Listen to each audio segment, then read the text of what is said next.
smallest deer of the 5 subspecies for the Super Slam of North American big game is the desert Coues deer. Some people will call them Coues deer. And these little desert deer are probably one of the toughest ones to hunt. I mean, whitetails in the Midwest can be very difficult if you're going to go after a mature buck 4.5 years old with a big rack. But a Coues deer any size is very spooky. They live in the desert, there's mountain lions there, everything wants to eat them. They're very small, so they're a small target. And when you see one, they look like a proportion to whitetail deer. So when you see one, it looks like, wow, they're not that small, but their rack is proportioned to their head, to their body, and so they're really like a miniature pony when you get up close to them. They're not very big. They're less than 100 pounds in many cases. How far is it from the blind to the water trough about? Less than 30. I think it's like 26, somewhere in there. You've hunted whitetail so much and stuff that they're a lot like whitetail, but these are kind of more of the laid-back Coues deers. That's right. Where they do everything slow and easy and watching and looking and jumpy. Yeah. Those bucks, they'll come in and stand out there for 20 minutes until they come to water. They go right under the fence, right around.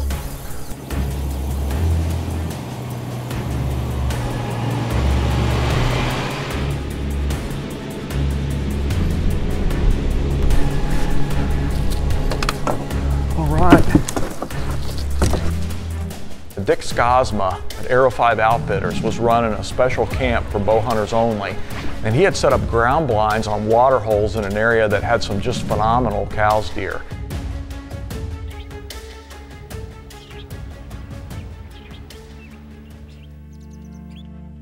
I was set up on a small water hole, and it was the middle of the day, which that's when they come in to drink, and sure enough we spot deer coming in, first a doe, then another doe, then a buck, and then a big buck, and this buck is a 10-pointer.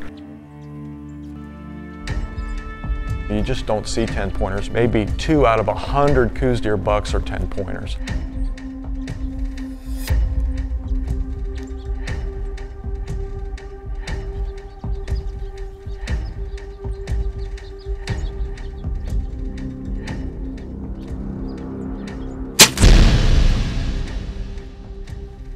I hit the fence. The arcing trajectory of the arrow flight never follows a shooter's line of sight. It's why arrows deflect off of twigs and branches and barbed wire. As soon as I let the arrow fly, I knew it was a huge mistake. I've learned from many bow hunts to go with my gut instinct, and I just had a feeling this Coues buck wasn't going to cross the fence, so I rushed it. You know, there's no second chances in bow hunting, and my impatience just blew my big chance at a giant desert Coues deer. But like often happens in bow hunting, within 30 minutes of that shot, deer start moving around again. Glancing to my left, there he is.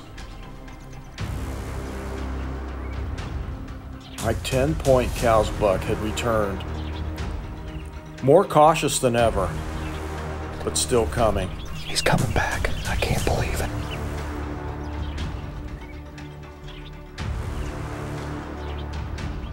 I had no choice but to hope that he would cross the fence.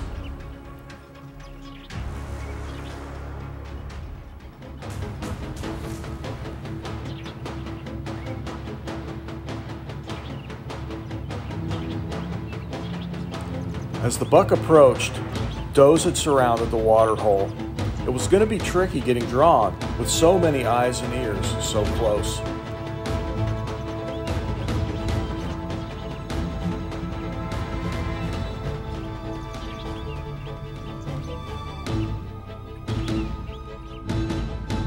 When the doe between me and the shooter buck ducks to drink, I center shoot the buck, and the arrow passed straight through. The buck jumps forward a few steps and stops, not knowing what had happened. And then he quickly goes under the fence and moves away toward a dry creek bed where I saw him lie down. Man, it doesn't get any better than that. Look how close the blind is. We're talking 12, 15 yards from the blind to this little lay of water. The buck was right here. There was a doe in front of him. I had to wait for that doe to drink. Almost had to shoot over her. And it was a perfect pass-through. Look at this arrow, soaked in blood, 2-blade rage. I'm just gonna put it right here. Can you believe that buck came back? I had a second chance. It never happens. Here's the fence arrow right here. No blood, no hair. Thank goodness. Thank goodness.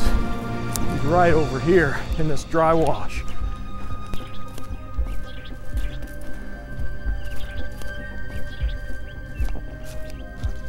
He's down. Yes! Mega big Coues deer. Oh man, second chances do happen in bow hunting. Look at this. Look at this buck. He's beautiful. He's a 10-pointer. He's got a little kicker right here. And they're not very big. You get up close to them and you see how big their bodies are. But look at the rack. This is a big desert Coues deer buck. Just an amazing hunt. Very, very nice Coues deer. Just had a blast with it. And if you ever get the chance to hunt a desert whitetail, you know, it's one of the whitetail slam subspecies. So, you know, it's an animal that you really want to go after. And they're a lot of fun to hunt.